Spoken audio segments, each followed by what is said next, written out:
is Connor Ganter, and I'm studying biological engineering, and I was the CAD designer. My name is Matthew Edwards. I'm studying civil engineering, and I also did the CAD design. My name is Justin Bond. I'm studying electrical engineering, and I did part of the CAD design and actually getting the CAD model into a 3D design. So our group project topic was to create an assistive device, and the challenge that we chose was to design and produce an inclusive form of leisure entertainment for visuals who suffer from different vision impairing disabilities and blindness. Our solution was to produce an elevated version of a standard deck of cards with various design implementations tailored to our target audience. Our targeted audience are those who suffer from blindness, hyperopia, CVD, and BVD. So for our design process, we started with doing basic research and initial research. Our initial research was to try and understand the existing inclusive games that already were out there and identifying opportunities to improve them. So we were inspired by Braille, Uno, and also Braille Monopoly. And so we aim to explore new ways to be able to create these for the general people. And from doing research, we saw that two very important things that we have to include on our card is to make sure that we have colors that are very with high contrast, like red and black. And also we need colors that aren't see-through with the cards, because our cards will be very thin and also flexible, but they also need to be not see-through for the game.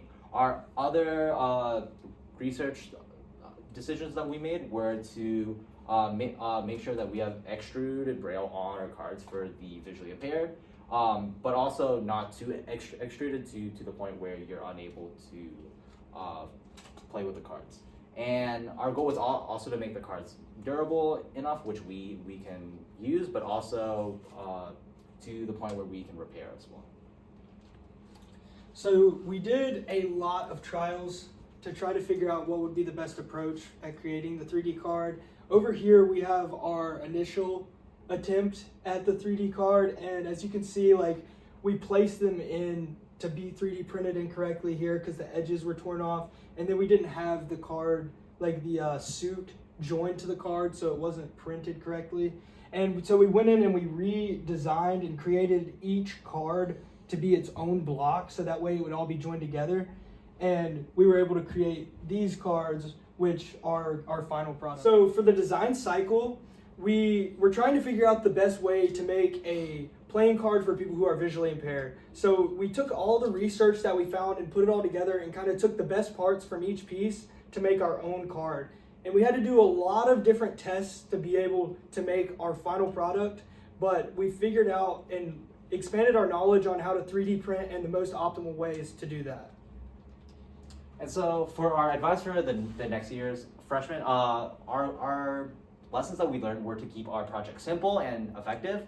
It took us a lot of iterations to fix, and so the more simple you make it, the easier it is to fix. Some other things we would have done differently would be to try different materials. There's carbon fiber printers in the entrepreneurship lab that we could have tried, and also we would have tried different game designs like Phase 10 or even Uno.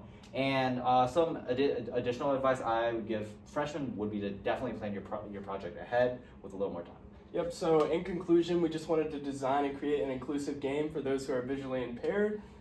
We were kind of inspired by games like Uno, Braille, and Monopoly, and then through elements like high contrast and extruded Braille, we were able to enhance user experience.